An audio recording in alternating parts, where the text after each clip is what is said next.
This morning we're going to look at Wire-Arc Additive Manufacturing Blisk, and what I really want to start to do is we'll talk about why have we started to look at this technology. And I think I just want to pass over to my colleague Mark, and Mark, maybe you could just give us a bit of a why are we doing this? Thanks David. Yeah, I think you've already mentioned that Seco is a progressive thinking company, and we're looking at the future technologies and how we integrate those into how they're going to be integrated into manufacturing processes. And additive manufacturing is a core business for the future, we think. And not only are we just looking at components, we're looking at our tooling as well. Yeah. How we can bring that to our tooling and especially the bespoke version. In this particular demonstration, we are actually using the additive manufacturing bespoke tooling as well. Okay. So the Blisk itself, this Wire-Arc Additive Manufacturing is completely new to us. Obviously, it's been around for a little while for repairs of blades and etc. of the parts, but it had not been used in this one before, where we built the whole blade. We've kept the structural integrity of the actual Blisk itself, by the hub being made from a forging, and we've welded on all the blades and the front section, which is where the seal fins are. Okay. So we're looking mainly at how we can use this technology and whether it's viable. Yeah, I mean, thanks Mark. One thing I do want to say is to the audience that don't wait till the end to send us your questions. This is your chance to interact with us now. So if you've got any questions you want to ask about this throughout this presentation, please send us your questions. We really want you to join the conversation. I think you've touched on the sort of what we're doing with this Blisk, but also there's some big sustainability challenges with this as well. You know, consumption is a massive problem in industry, and I think a lot of the technology that we're looking in this Blisk is centered around the consumption as well, you know, raw material, the consumption of tooling. I think maybe we start right at the beginning with this Blisk and just start about the journey with it from the additive manufacturing stage. So Finn, could you just... So in this project we were doing, we worked with the Gefitech ARC 405 system to produce the parts. And essentially the ARC 405 system is based on tried and tested welding technology. You're using a Fronius CMT product to actually do the welding process, and for the actual machine control itself, we're working with a Siemens 840D system. This makes it very easy for us to sort of program the parts and actually produce the CAM tool paths that we need. And then, so for this part, we're looking at the Blisk, and the idea was, as discussed by Mark, that we're printing the front end and then we were going to print the blades on it. And the idea of the Gefitech technology is that you're going to essentially create an offset model relative to your finished part. And what you're going to do is then machine the part after you've actually created that offset model. So the offset model is roughly 1 to 2 millimeters relative to the finished part. Yeah. And what we did was produce that part firstly by producing the central structure, and then we produced the blades on the sides. Yeah. Okay. So why Wire-Arc then? What sort of challenges were we looking to address by using Wire-Arc specifically? So by being able to create an offset model relative to a finished part, you're eliminating the need for large forgings, and you're making your process much more adaptable. Yeah. So essentially, instead of us having to machine back from solid, we're able to machine back from what is the welded substrate. And for the blades, for example, this was a 8mm single track weld that we were doing in Inconel 625. Yeah. And by doing this, essentially, you're saving a lot of time and energy in the process of actually doing the machining afterwards. And you're also eliminating a lot of lead time by being able to produce parts very quickly and changing your parts in sort of an iterative manner that allows you to sort of adapt very quickly. Okay, so we're addressing a lot of waste in the process. You know, we're looking at that raw material because we're coming close to near net shape. We're going to need a lot less tooling because we're not having to cut as much material. And then there's also those big time savings. You know, when we get into production's king, and any time we can take out of that process, you know, in the lead up as well. It's not just about the machining time, is it? It's any time we can take out of that process as holistically, it is always going to be a big win. I mean, moving on to sort of say the machining side of things, what challenges has that presented for yourself, Simon, as a machine tool manufacturer? So, you know, from a machining point of view, obviously, you know, typically with a Blisk like this, you'd mill it from solid, so there's a lot of tooling required. So you need a lot, you know, large tool carousel to do all this. Obviously, for this, we're just having an offset model, offset stock. So we're just profiling around that. So I think the challenge that we've worked with the guys at GOM and TTL is to actually work out how much stock we've got so that we're offsetting the toolpath the right amount. And obviously what we want to do is keep the strength in the blade So we've had this approach of stepping down, which is typical for milling from solid anyway. But normally before all that, you're roughing out the centre between the blades. So we've basically removed a whole step. And because we're starting with this smaller forging, we're not looking at this oversized forging, and obviously design changed their mind at the last minute. So you normally end up with this really oversized forging that you then machine back. Because we can reduce the forging, obviously that helps through the whole process. So, for this part, we actually started machining the hub itself. So we took some material out of that. We actually pre-machined the fillet region on the Hermler. So that way we were actually building the weld above the fillet region, which is a low stress area on the Blisk. Okay. So the forging itself is doing all the high stress work going through the annulus. Okay. So from a stress point of view, the designers out there will look at it and go, that could fly. So right. That's one of the reasons we looked at the design the way we did. And obviously we then built on the drive arm, which then we can machine that back as well. And obviously with a Hermler machine, we can access all those features. We can turn in 4 axes. So it's a really done in one solution. process on that machine. Okay. There's been a lot of unknowns with this project. I mean, even when we produced the Blisk itself, additive manufacture, we're not quite sure where anything is. So I guess this is where you guys come in with GOM technology, really. I mean, if you just talk about sort of the advantages of doing what we did using your technology, and also why is it best to use sort of optical technology, really? Yeah, that's it. So beforehand, you'd use, let's say, tactile methods such as CMMs, PMMs, etc., to measure blisks. So what we, let's say, one of the main advantages, other than like cycle time, would be capturing the full field data. So what the full field data allows us to do is manipulate the mesh in different software. So if we're looking at a CAD/CAM point of view, we want to work out toolpaths as illustrated by Simon. Yeah. We could also look where there's areas of large splatter to, let's say, avoid these areas with the cutting tools for wear and tear on the tools, so hopefully improving tooling life. Yeah. And we can also store that data as a digital twin, and then we can access that data, let's say, when that Blisk gets taken off the aeroplane in the future and comes to repair. We can look at the before and after engine run as well. Okay. We've got some questions coming in. So first question that's come in from the audience is, how do you ensure the integrity inside of the additive material laid down? It's an interesting question. It's something that quite commonly occurs in additive, that people are worried about the fact that you're growing material essentially instead of machining back from a part you already know. But in this case, Gefitech were using pre-approved parameters for this particular process. So they'll have done all the density testing, they'll have done all of the tensile testing and everything that needs to be done prior to the actual part being produced. So you're pretty sure that your part's going to be right when you're printing it. Yeah. And then all you've got to do is make sure that your process control is good. And then at the moment we haven't got to this stage yet, but we'd be looking at doing some sort of non-destructive testing to just check that we've got good fusion in the part. Okay. I want to come over to this side of the room now, and Wes, we're dealing with a pretty complex shaped part, a lot of complex surfaces. For TTL, that will have presented a number of challenges. Yeah. I was just wondering if you could just sort of talk about some of the challenges that were faced by yourselves and how we overcome those challenges. Yeah, I mean, this is we approach this as an R&D project. There, like most R&D projects, there's a lot of learnings. There's a long way to go on this journey. Like most new technologies, you need to learn, you need to understand. Yeah. This project was about collaboration as well and working together to produce a final result.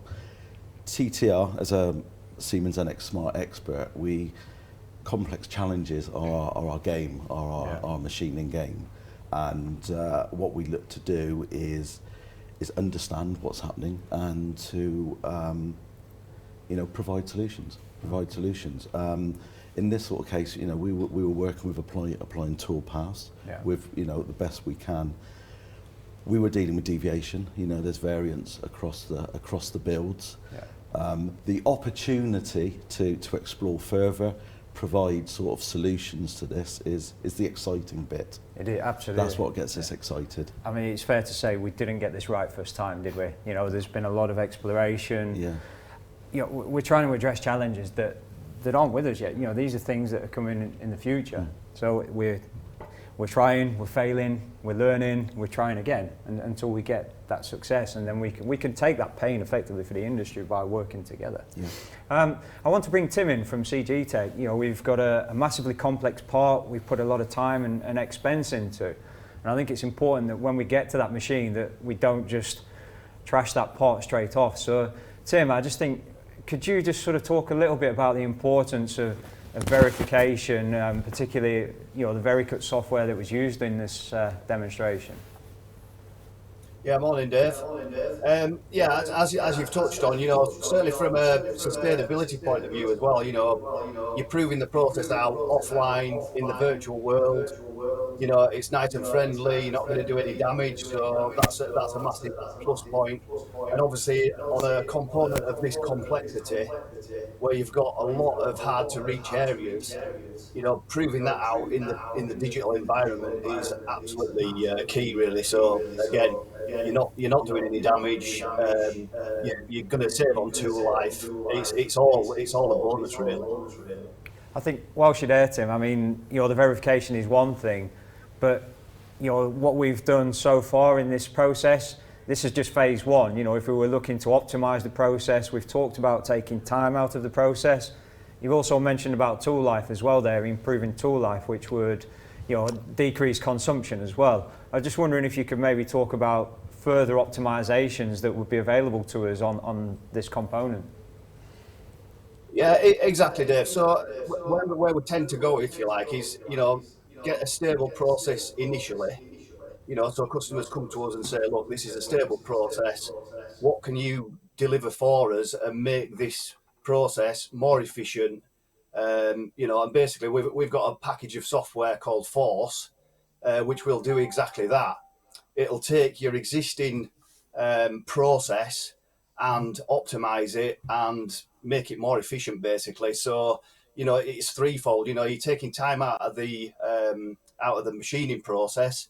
You're gaining on tool life, and you're making it easier on the machine as well. So that's very much what we see as a secondary step, if you like. Once you've got a firm, solid foundation to work on, if you like.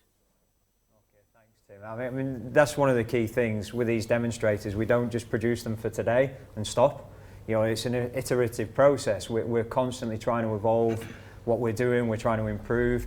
And what Tim there says, you know, we're looking at that next stage of optimization. We've got another question coming in. So, again, this is around the AM, I guess, and it's what kind of distortion do you see from using this method, and does it affect the main hub? So I guess this can be both an AM question and also a machining question. Yeah, I think so. Yeah. So I think if we start with the AM and then move over to the machining, and maybe Scott, if you have something to add as well, because you're seeing that distortion through your technology. So, Finn. Yeah, I mean, with WAAM, you're always going to get some distortion. It's part of the process. But essentially, this machine uses cold metal transfer, which is it's a method of not putting too much heat into the part. So it does reduce the distortion you get during the process. Yeah. The other thing is that the majority of the distortion happens in the first couple of layers of the process. Right. So as you get further up, that distortion is basically negligible. And So it becomes more stable as you... yeah, and it's kind of all about the cross-sectional area of what you're actually producing. So in this case, there wasn't that much distortion because of the fact that you're working with quite a large hub, and you're printing not too higher cross-sectional area onto that hub. And the blades that are going on are almost in a symmetrical way, so that distortion is kind of eliminated through the process. Yeah. We don't find that we get that much distortion when we're welding directly on top of each other. Potentially, if you were to weld up and then put something on the side of it, you might get some distortion pulling it in that direction. But we didn't see too many issues in this process. Okay. I think another interesting thing on that is because we started with a 3-blade segment, we could, we did the testing on a small scale before we built up to the full Blisk, so we could actually do it quite quickly on a piece of bar. So we're keeping the cost down. We're not going straight in on the Blisk. We're saying let's do a 3-blade segment, which you can see on the video there. So we can measure that, and we put that through the GOM system. So that really gave us some of the feedback before we committed on the full Blisk and used the hub. So we can fail quickly and learn fast, and then before we took that into and that's exactly what you'd want to do in production. You want to start with a small test, get that right before you go and commit on that forging, and obviously the time to then lay it all up and then machine it all. So, I mean, when we look at the aerofoils, thank you. they're quite a thin cross-section, and I know Simon's already alluded to the method that we use, but I was just wondering if you could talk about the challenges of machining that type of feature. Well, obviously, there's a challenge. We've brought in new technologies again. We've used barrel mills for finishing. We've actually used a roughing process, which we sort of tried to do not induce any distortion within the blade. And we did pick up on some. We've had some feedback from machining that there is a little bit of distortion. To keep this in context, this is a learning curve. This is phase 1. Phase 2 will be to go on second Blisk. We're looking to do that with the help of a research institution as well. Mm-hmm. So we're looking at really digging into what is possible here. Yeah. But we used 3 tools basically. We used a tool for roughing the blade, and then as we get closer, we took it to within 0.6, and that gave us a semi-finishing and finishing pass of 0.3 each. Yeah. The 0.3 semi-finishing pass was done with a barrel nose, taper ball nose. That tool is what is traditionally used, and then we brought our barrel in for the finishing, the barrel mill cutter, which gives us that extra, increases productivity because we're getting more axial depth of cut or engagement, and it blends the surface very, very well. And as Simon alluded to, we did do the test piece, which I think is on the screen. We did do the test piece before we went into the main machining of the blades to get a gauge of how much distortion we want to get, what surface finishes were like, the strategy as well using that, because a lot of it was like sort of putting our best thoughts around what would work as a team, and then we went forward and thought, well, that's going to work. And as you said, it's a bit of trial and error, failure, and then resolve. Learn from that. Yeah, absolutely. I mean, interesting that you mentioned surface finish. We've just had a question come in, and it's asking what post-processing finishing is required in terms of ensuring surface finish on the aerofoil. Who wants to take that one? Well, I can answer it, but we can have you're expert on the Blisk. So typically, on a Blisk like this, you put it in a CVP bowl, so chemical vibro polish. So it'd be in with a media, and they just take what you're looking for is to remove any machining marks. So you'd do an allowance for that. Obviously, in the demo we've done, we've stopped at the machining point at the moment. Yeah. But so there's a method where you use a vibro bowl to basically remove the machining marks. Another way is to use like a linishing mop just to take that back. But on these size of blades, you tend to small media and a vibro bowl. That's helpful to produce that. Yeah. Okay, great stuff. I mean, we said right at the beginning, one of the keys to this demonstrator has been collaboration. It's most of it's been done virtually. We've all been meeting via Teams, and some of us have met for the first time in person today, Finn and Scott as well, really, for myself. But also, it's been a bit of a global or an international effort as well. We've had a lot of support from Germany, from Ermely and Giefertech, and I think it's only right we say a big thank you to the team. They're still working. They're still producing this technology whilst we are sat here talking about it. They're still working on it. But also a big thank you to Siemens as well. They've stepped in. Joe Taylor from Siemens has come in and support with some of the complexities and challenges that TTL have faced. Like you say, Wes, we've had a lot of situations where we've maybe had to fail first and then see what we can learn and adapt from there, and we've had to take other support and collaboration. Mark, I just want, as demo leader, you're the person that's been responsible for pulling all these parties together, so to speak. I'll just maybe talk about how key collaboration has been and how we've established, or the challenges that we faced in establishing this kind of way of working. Yeah. I think the challenge you mentioned there was virtual. We did a lot of virtual work, but some of us know each other, some of us have met for the first time today actually in person. It's been kind of weird in a sense.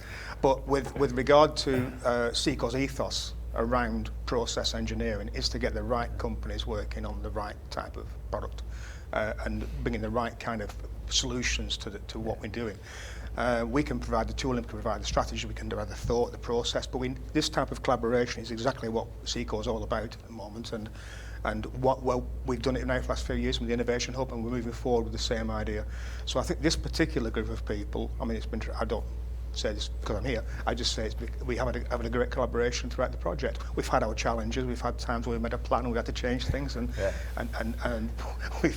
but we've all seemed to have got on very well, and we've all seemed to have accepted the challenge, and we've got to a point now where we're almost finished the component, which is fantastic. Yeah, I think we've all taken a lot of learns from this process, haven't we, without a doubt.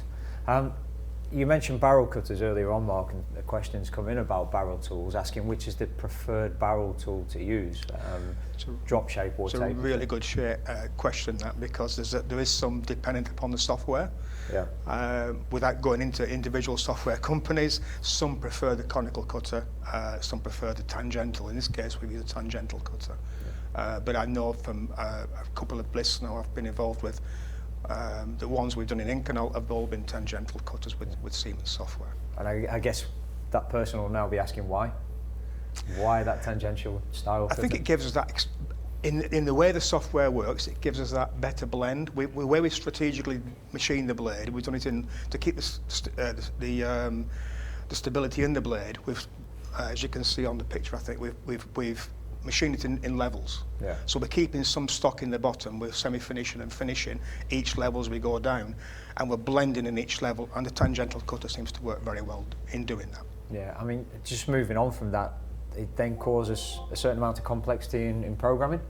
I just wondering if you could talk about the challenges of using barrel tools and what that throws up from a programming sense. Yeah, it's interesting you mentioned Siemens NX, and different sort of CAD/CAM vendors are moving at different rates. Their roadmaps are very, very different. Obviously Joe, kindly stepped in. He had his hands on some beta software, which was at his disposal, which could obviously, assist in some of the tool path sort of layup, which was excellent. But it's an interesting area, barrel tooling. It's getting a lot of attention at the moment, particularly on other applications such as the medical. But we definitely did have some challenges around that. But the goal was always to get a part out to show you. There is.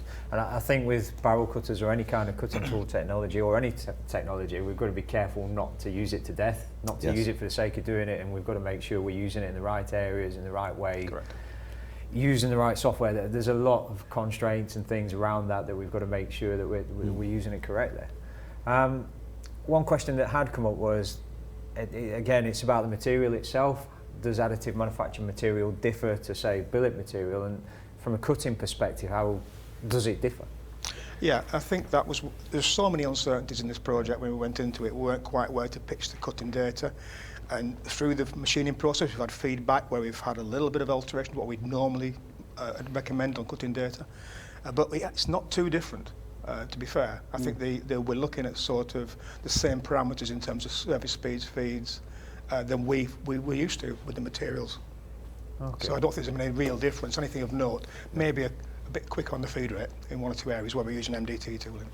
I mean, we've got another question in, and this is interesting because we've talked about not standing still with this demonstrator. So we'll probably go around the room, each one of you, and maybe just have your take on this. And I'll probably start with you, Tim. I know you've already mentioned it, but just to reiterate, because I think it's important, we're being asked what are the next solutions that we're going to use on this demonstrator? What technologies can people expect to see? I know you've already talked about it, but again, I think it's important to go again, really. Yeah, okay then, Dave. Well, I mean, I guess first and foremost, obviously we're on a bit of a time crunch with this particular project, but we've also got an additive module, which is ideally designed for the likes of WAAM applications. So not only can we simulate, verify, optimize the subtractive process, but we can do the additive process as well.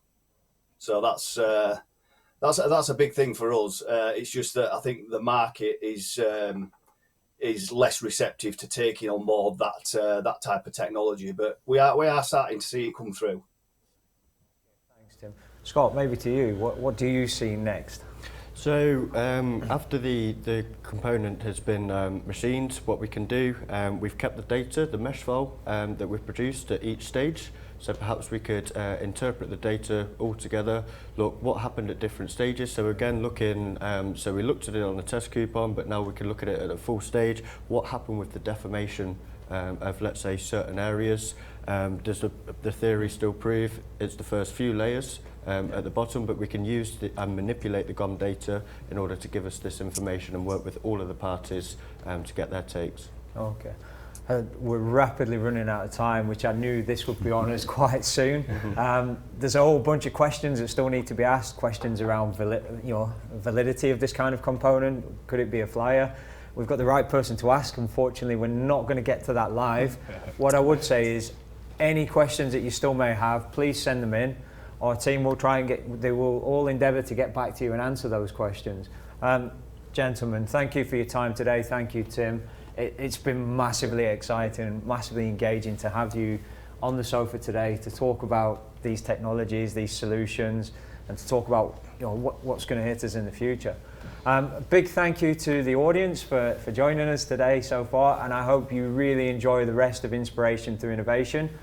Please, please, please give us your feedback. There is a facility to rate this session, and be honest, really be honest. We're doing this for you, and we need you to tell us what you want to see and how you felt about this today.